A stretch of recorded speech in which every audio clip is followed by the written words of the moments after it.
This is how to make next level rice. Rice is one of those things where quite a lot of people struggle with it. I think especially in the UK, as Uncle Rogers sort of pointed out. We're actually going to use bits of the chicken that we have in excess of. I'm like a massive fan of rice done well. When I was younger, I used to have this family friend who used to make rice for me all the time. And she's Caribbean, and her rice was just absolutely killer. And she taught me how to cook it. So that's probably one of the first things I actually learned how to cook. I remember I loved it so much, I went round to her house and she taught me how to make it.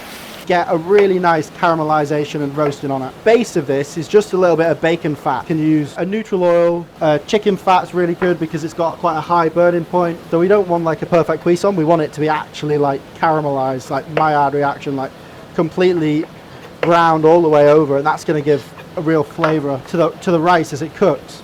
I suppose there's a few key ingredients I should probably mention here. So this is just red peppers, tomatoes that have just put them on this griddle, get them super hot, whack some garlic in there and blitz it into a puree. We've got some red peppers, tomato paste is super important. And this is our hot peppers, so these are jalapenos. We use the brine for our cocktail. We actually have an excess of these really nice jalapenos, so we just use that in the rice as well. It's a simple ratio, and when you use a rice cooker, you can add anything from your fridge to make a really, really like super decadent, delicious garnish. Dice up an onion. You're basically making a really concentrated stock. So you need to think of the rice base as basically that stock. It needs to be twice as seasoned because the rice isn't seasoned at all, and the rice just really simply goes raw into the rice cooker. Almost when you taste it, it tastes over seasoned. It's like, wow. Really, really punchy in flavour. So these are just spring onions, find them everywhere. One red onion, but it could be a white onion. Could put carrots in there, could put mushrooms in there for add a bit of savoury depth. Today I'm just going to kind of focus on the sweetness. Best thing about this recipe is I'm just going to teach you a basic ratio, and then you can use it for anything really. Anything that you've got in your fridge, you can turn into this rice if you just follow these simple principles. Remember to keep an eye on your chicken. That's browning up really, really nicely. So I've got 3 cloves of garlic there. So in the restaurant we serve this with chicken oysters. So the oysters are a really beautiful part from basically the love handles of a chicken. Roast them in a pan, and then we add some of the rice base to it and a little bit of infused chicken fat at the end. Serve it in like a cast iron pan. It's just proper comfort food. Garlic done. Move on to your chilies. Like I say, keep it nice and rough. I quite like to taste chili in my rice. I'm definitely not taking the seeds out. And that's basically it for preparation. So next, all the magic just happens in this pot. So chicken's really nice and brown in our bacon fat. I'm just going to whack the heat up just to finish the browning process. To just keep scraping down that beautiful chicken flavour at the bottom of the pan. Onions in. So this is a type of rice. It's called golden cellar rice. It's a slightly longer grain than you would get normally. And it's golden, so it's been sort of toasted as it's been dried. It's a bit less sweet and fragrant than the jasmine, but the best thing about this is it takes flavour super, super well. And what I've done with this, I've just put it into a deep container and I've just rinsed it over and over again. I think I rinsed it probably about 5 times. Let the water fill up, give it a good rinse. Don't rush this part because it's super important you get rid of all the starch. So starch in rice is what makes it stick. Obviously everyone loves sticky rice, but this isn't what we want. We want nice separated grains when they cook. Level off the rice neatly into the rice cooker and make sure it's well drained, because any moisture left in this rice at this stage dilute the flavour of that stock. Beautiful. So we've got like a really nice caramelization on there. The liquid from the onions and the spring onions, as it's been released by cooking, has cleaned the bottom of that pan. So you never really want to be working in a dirty pan, because the heat making contact with a dirty pan basically starts to burn any sort of food material that you've got at the bottom, and it can make it really bitter. Think about it as always cleaning the bottom of the pan. With some red peppers going in there now. We've turned the heat up again on the pan, so it's going to be a super quick cooking process. Like I said, this is a super versatile recipe, so if you wanted to add like spices at this stage, maybe some cumin, some coriander, some peppercorns, some paprika, you could easily do that.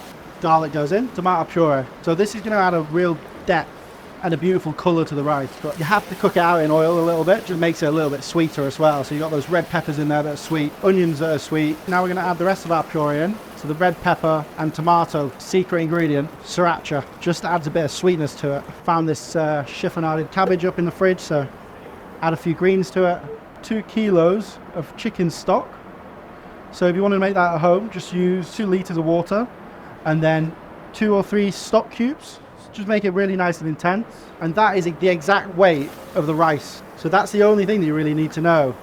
Obviously we've got extra liquid in there from the tomato puree and the other puree that's in there, but just disregard that and just do equal quantities stock to rice.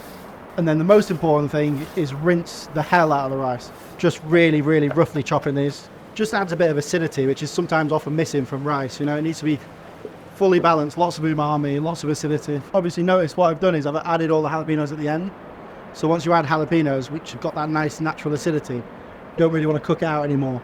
Lemon juice for acidity. This is one of those perfect dishes that you can do when you're basically just trying to clear out the vegetable drawer. I'm just going to add salt, but you could easily add a little bit of MSG, over season it, because it's going to be taken down a peg or two in flavour by that rice. Right, so final stage, just ladle this all up. Just evenly doing it. So I want all of the gubbins, so all of the different ingredients that we've added to be nicely spread all over the top of the rice.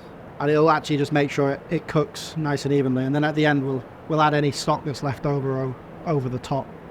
So give it one really nice light stir. Then you can see you've got nice bits of stock and all the red peppers and vegetables all mixed through really evenly.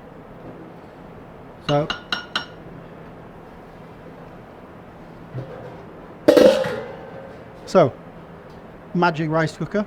It's going to take about 15 minutes and we're going to turn it off, put a weight on the top, resist the urge to look inside, and then you'll have perfect rice.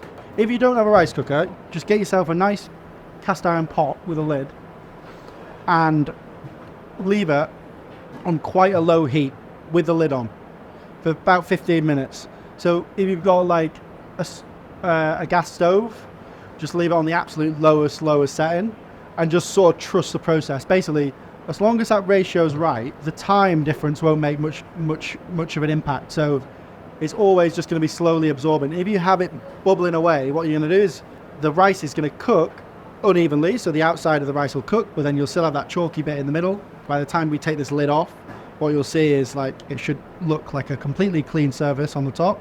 Should be no liquid there, and then we just lightly fluff and turn over the rice to release that steam, and then it's finished. So I've turned the machine off. The rice has been steaming now for 15 minutes, and now all of that stock has evaporated. You can still going, so there's residual heat coming through it.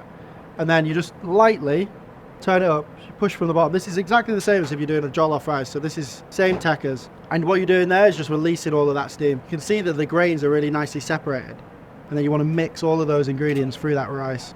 But just look how fluffy that is. And this is fresh, so like this is going to steam out for at least 10 minutes. And the best thing about this is you've got all these really beautiful little caramelized bits. It looks like it's stuck a little bit, but it's not. It's just the golden bits of caramelization at the bottom. So yeah, some crispy bits as you go deeper. In Spanish it's socrat, in Jamaican it's bun bun. Everybody loves the crispy bottom on a rice. Just finishing it with some fresh onions and fresh coriander. Tiny little bit of that fresh sauce. And then let that chill, let that sit for about 20 minutes just like that. And then you'll have these super separated, beautiful grains. You can see they're perfectly cooked. It's not mushy at all. 1 part stock, 1 part rice. Trust the process. The rice is just going to really gently hydrate. Super versatile. Use this recipe to clear out your vegetable drawer.